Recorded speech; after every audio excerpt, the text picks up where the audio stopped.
Hello everyone, welcome back to my channel. I am Rita Malhotra. आज हम start करेंगे monopoly के बारे में। लास्ट वीडियो में हमने परफेक्ट कंपटीशन के बारे में पढ़ा था। तो मोनोपोली क्या है, नाम से ही आपको पता लग रहा होगा, यानी मोनो प्लस पोली। अब ये मोनो क्या है? मोनो मतलब सिंगल और पोलो मतलब पोली मतलब मार्केट। मोनो प्लस पोली यानी मोनो सिंगल पर्सन जो है वो मार्केट चलाता है, यानी क्या है यहाँ पर? सिंगल सेलर है। एक कॉमोडिटी का जो सेलर है वो क्या है? सिंगल है, और बायर जो है वो बहुत सारे हैं। तो मोनोपोली क्या है? Monopoly is that form of market in which there are numerous buyers but a single seller. Seller तो एक ही होता है, लेकिन बायर्स जो हैं वो बहुत सारे होते हैं। इसके एग्जाम्पल देखेंगे। जैसे हम बात करते हैं इंडिया में रेलवेज की। रेलवेज में गवर्नमेंट की क्या है? मोनोपोली है। अब जब भी मोनोपोली होगी तो वहाँ पर जो फर्म हो गया वो क्या होगी? Price maker. क्या होगी? Price maker. यानी मोनोपोली में फर्म जो है वो अपना प्राइस खुद डिसाइड करती है। ठीक है, प्राइस मेकर होती है, वो खुद डिसाइड करती है। जैसे परफेक्ट कंपटीशन में पढ़ा था, वहां तो इंडस्ट्री डिसाइड करती है, लेकिन यहाँ पर मोनोपोली है, एक ही पर्सन है, एक ही सेलर है, तो वो अपने प्राइस जो है वो खुद ही डिसाइड करता है। यानी ही इज और she is a price maker, not the price taker. तो प्राइस मेकर होता है, आपने ध्यान रखना है। इसके साथ साथ इसमें क्या पाया जाता है? प्राइस डिस्क्रिमिनेशन का फीचर पाया जाता है। ये आपने ध्यान रखना है, दिस द मोस्ट इम्पोर्टेंट। सबसे बड़ा फीचर जो है इसका इम्पोर्टेंट, वो क्या है? Price discrimination.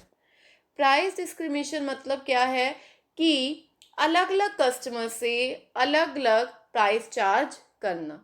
और क्योंकि उसकी मोनोपोली है, उसके पता है कि बायर के पास कोई और ऑप्शन नहीं है, तो वो क्या करेगा? अलग अलग कस्टमर से अलग अलग प्राइस चार्ज कर सकता है।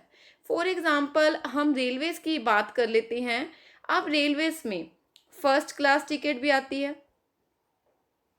सेकंड क्लास टिकट भी आती है, थर्ड क्लास भी आती है, एसी टिकट भी आती है। और उन सब का प्राइस जो होता है वो क्या होता है? अलग अलग होता है। यानी आप एसी वाली लोगे तो ज़्यादा प्राइस, आपने जो है थर्ड क्लास टिकट ली तो कम प्राइस। यानी यहाँ पर जो प्राइस है उसकी मोनोपोली है, तो अलग अलग कस्टमर से अलग अलग प्राइस चार्ज किए जा सकते हैं। इसी तरीके से हम एक और एग्जाम्पल देखेंगे। डॉक्टर है, किसी पर्टिकुलर एरिया में उसकी मोनोपोली है। यानी मान लो हार्ट स्पेशलिस्ट है एक डॉक्टर, और पूरे विलेज में या पूरे एरिया में एक ही हार्ट स्पेशलिस्ट है। ठीक है, तो यहाँ पर क्या होगा कि वो रिच से तो ज़्यादा प्राइस चार्ज करता है सर्जरी करने के, और पुअर से क्या करता है? कम प्राइस चार्ज कर रहा है। यानी क्योंकि उसकी मोनोपोली है, हमारे पास कोई ऑप्शन नहीं है, वो कोई भी प्राइस मांगे तो हमें देना पड़ेगा। ज़्यादा मांगे तो ज़्यादा, कम मांगे तो कम, क्योंकि हमारे को ज़रूरत है। यानी मोनोपोली में फर्म जो है वो क्या होती है? एक तो प्राइस मेकर होती है, और दूसरा यहाँ पर क्या है? प्राइस डिस्क्रिमिनेशन होता है। तो ध्यान से इसका मीनिंग पढ़ते हैं। मोनोपोली क्या है? मोनोपोली दो शब्दों से मिलकर बना है, मोनो प्लस पोली। मोनो मतलब सिंगल, और पोली मतलब मार्केट। तो मोनोपोली क्या है? एक ऐसी मार्केट सिचुएशन है जिसमें केवल एक ही सेलर होता है, और सबसे मेन फीचर्स तो प्राइस डिस्क्रिमिनेशन है ही। अब मोनोपोली क्यों होगी? मोनोपोली क्यों होगी? क्यों होगी? क्योंकि कोई भी क्लोज सब्स्टिट्यूट नहीं है। जैसे मैंने आपको एग्जांपल दिया हार्ट स्पेशलिस्ट का, आपके एरिया में एक ही हार्ट स्पेशलिस्ट है, ठीक है, और हार्ट की सर्जरी करानी है किसी को उसी डॉक्टर से, तो वहाँ पर कोई और सब्स्टिट्यूट नहीं है। यानी पेट का डॉक्टर हार्ट की सर्जरी नहीं कर सकता, या नी का डॉक्टर जो है वो हार्ट की सर्जरी नहीं कर सकता। तो यानी कोई और सब्स्टिट्यूट आपके पास नहीं है, इसी वजह से तो मोनोपोली अराइज होती है। यानी कोई भी क्लोज सब्स्टिट्यूट नहीं होता है। रेलवे है, आपको टिकट भी कम चाहिए, ठीक है, आपको टिकट क्या चाहिए? कम चाहिए, और आप लंबा सफ़र तय करना है तो आपको रेल से ही जाना पड़ेगा। यानी आपके पास कोई क्लोज मतलब बिल्कुल उसकी जगह दूसरा ऑप्शन नहीं है। यानी जब क्लोज सब्स्टिट्यूट नहीं होता तो मोनोपोली अराइज होती है।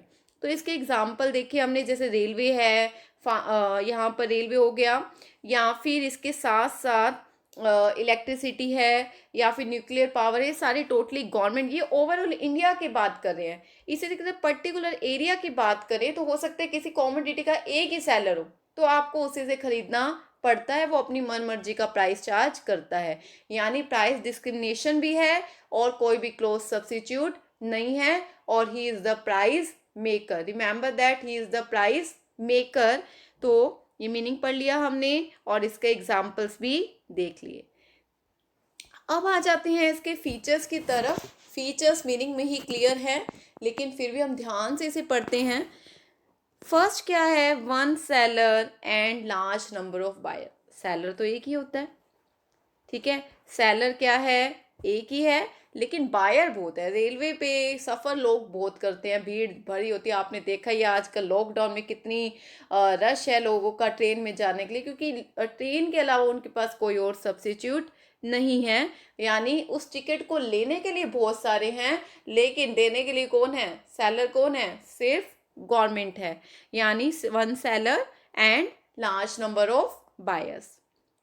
नेक्स्ट है restriction on entry of new firm. कोई भी फर्म यहाँ पर आसानी से एंटर नहीं कर सकती। अब रेलवे क्या है, एक बिग प्रोजेक्ट है, या फिर इलेक्ट्रिसिटी है, हमने वाटर सप्लाई है इंडिया में, तो ये सब किसके हाथ में है, गवर्नमेंट के हाथ में। आप सोचो कि मैं रेलवे को बना लूँ, बना सकते हो क्या, नहीं बना सकते। यानी कोई भी नई फर्म अगर किसी की मोनोपोली हो जाती है, काफ़ी टाइम से वो स्ट्रोंग है मार्केट में, तो एकदम से उसका कॉम्पिटिटर के आना बहुत ही मुश्किल है। यानी रिस्ट्रिक्शंस होती हैं, बैरियर्स होती हैं, कोई भी नई फर्म आसानी से नहीं आ सकती। नो क्लोज सब्स्टिट्यूट, आपके पास कोई भी निकटतम प्रतिस्थापन नहीं है। मीन्स कोई भी क्लोज सब्स्टिट्यूट नहीं है। जैसे हार्ट सर्जरी करवानी है तो आप किसी और डॉक्टर के पास नहीं जाओगे, हार्ट स्पेशलिस्ट के पास ही जाओगे, और आपके एरिया में सिर्फ एक ही हार्ट स्पेशलिस्ट है।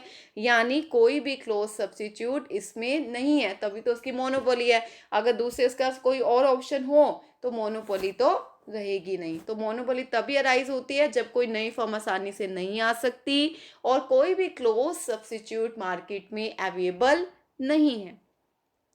फुल कंट्रोल ओवर प्राइजेस, अभी हमने पढ़ा कि वो प्राइस मेकर होता है। सेलर कौन होता है, प्राइस मेकर होता है। यानी वो खुद डिसाइड करता है price according to the situations, according to, वो अपनी मर्जी से प्राइस ज़्यादा भी चार्ज कर सकता है, कम भी चार्ज कर सकता है। तो वो जैसा मर्जी अपने प्राइस को, डोमिनेट होता है, एक तरह से डोमिनेटिंग मार्केट है सेलर की, क्योंकि एक ही सेलर है। तो एक तरह से full control over prices, prices पर पूरा कंट्रोल रहता है, तभी तो उसे हम क्या कहते हैं, प्राइस मेकर कहते हैं। Price discrimination, price discrimination means अलग अलग कस्टमर से अलग अलग प्राइस चार्ज करते हैं। जैसे मैंने आपको रेलवे का भी एग्जांपल दिया, first class ticket, second class ticket, AC ticket, यानी अलग अलग टिकट आप ले रहे हो, ठीक है। तो यानी सेलर जो है अलग अलग प्राइस चार्ज कर रहा है। डॉक्टर के एग्जांपल ले लिया, रिच से ज़्यादा ले रहा है, पुअर से कम ले रहा है, या उल्टा भी हो सकता है, पुअर से ज़्यादा ले रहा है और रिच से कम ले रहा है, कुछ भी हो सकता है। तो यानी प्राइस में वेरिएशन है, डिस्क्रिमिनेशन है, अलग अलग कस्टमर से अलग अलग प्राइस वो चार्ज कर सकता है। तो ये हमारे क्या है, features. One seller, large number of buyers, entry restricted होती है, कोई क्लोज सब्स्टिट्यूट नहीं होता, full control over prices, prices पर पूरा कंट्रोल है, प्राइस मेकर है, और प्राइस डिस्क्रिमिनेशन का फीचर पाया जाता है। एरिया टू एरिया हो सकता है, या फिर आपका कंट्री टू कंट्री हो सकता है। यहाँ पर मेन हम बात कर रहे हैं कि उसकी सिंगल सेलर है, सेलर क्या है, एक है। अब है कि मोनोपोली अराइज क्यों होती है, भाई एक ही मार्केट, इतनी बड़ी मार्केट है और एक सिंगल सेलर है, ऐसा कैसे हो सकता है। यानी उस पर्टिकुलर कॉमोडिटी का मीन्स उस पर्टिकुलर कॉमोडिटी का एक ही सेलर है। यानी मोनोपोली स्ट्रक्चर जो है वो कैसे अराइज होता है कि एक सेलर पूरी मार्केट को डोमिनेट कर लेता है। ऐसा कब होता है, बहुत सारे केसेस हैं, लेकिन हमने फॉर कन्वीनियंस कुछ ही पार्ट्स यहाँ पर कवर करे हैं। जैसे है size of the market and nature of product. आप जिस मार्केट में हो, जिस तरह का चीज़ बना रहे हो, उसका साइज जो है वो काफ़ी बड़ा है, जैसे रेलवे का एग्जाम्पल सबसे बेस्ट है। ओवरऑल इतना बड़ा भारत है और भारत की जो रेल्स हैं वो विश्व में नंबर 1 पे है। इतना बड़ा जो जाल है रेलवेज का वो इंडिया में फैला हुआ है। यानी रेलवे इतना बड़ा प्लेटफॉर्म है। अब एक पर्सन सोचे कि मैं रेल बना लूं, ऐसा हो ही नहीं सकता। देखो आज़ादी के बाद से, आज़ादी से पहले से ही इतने टाइम बाद तक रेल अब तक डेवलप हो रही है। तो यहाँ पर ये जो मेजर प्रोडक्ट है, यहाँ पर नेचर ऑफ प्रोडक्शन कैसा है, उसका साइज जो है वो काफ़ी बड़ा है। तो एकदम से कोई भी इंडस्ट्री यहाँ पर नहीं आ सकती है। वाटर सप्लाई है, इलेक्ट्रिसिटी सप्लाई है, huge plant, huge investment is required and for a normal person it is not possible to create such and large market. तो ये क्या है हमारा, तो यहाँ पर इतनी आसानी से कोई भी एग्जिस्टेंस में नहीं आ सकता। कंट्रोल और ownership over crucial raw material. आप कोई मोनोपोलिस्टिक है, मोनोपोलिस्ट है, यानी जिसकी मोनोपोली है, वो क्या है, उसने बहुत सारे रिसोर्सेज पे अपना क्या कर रखा है, कंट्रोल कर रखा है। कंट्रोल ऑटोमेटिकली हो गया कि जैसे उसने बिजनेस स्टार्ट करा तो उस टाइम कोई भी मोनोपोली नहीं थी, तो उसका बिजनेस इतना बढ़ता गया बढ़ता गया बढ़ता गया कि अब कोई भी उसके बराबर का उसे टक्कर नहीं दे सकता। यानी जो रॉ मटेरियल है, क्रूशियल रॉ मटेरियल है, जैसे किसी पर्टिकुलर एरिया में कोयले की खान पर किसी एक व्यक्ति का क्या हो जाता है, राइट हो जाता है, वो खरीद के बैठ जाता है, कोई और उसके बराबर का टक्कर का नहीं आता, तो भी क्या होती है, मोनोपोली अराइज हो सकती है। इसके अलावा कई बार फर्म्स जो हैं वो कार्टल्स बना लेती हैं।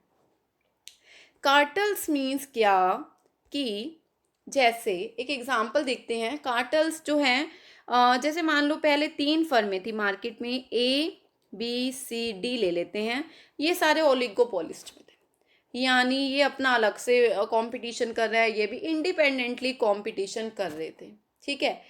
अब क्या हुआ, ये तीनों फर्में क्या हो गई, मिल गई।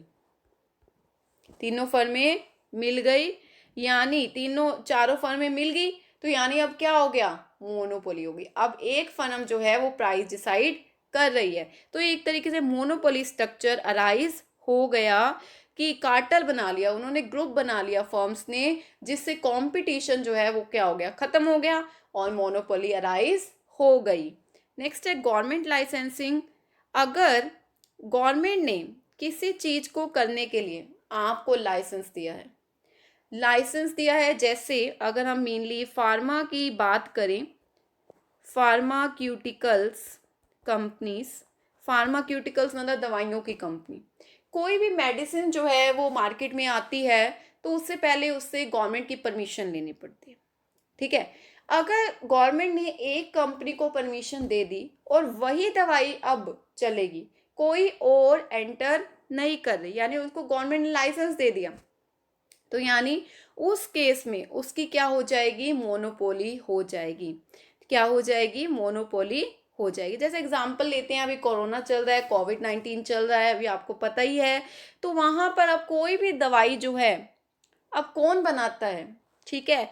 तो अब किसकी दवाई गवर्नमेंट सिलेक्ट करती है, यानी गवर्नमेंट ने उस पर्टिकुलर फार्मा इंडस्ट्री को क्या दे दिया, लाइसेंस दे दिया, तो उसके कारण भी उसकी मोनोपोली रह सकती है।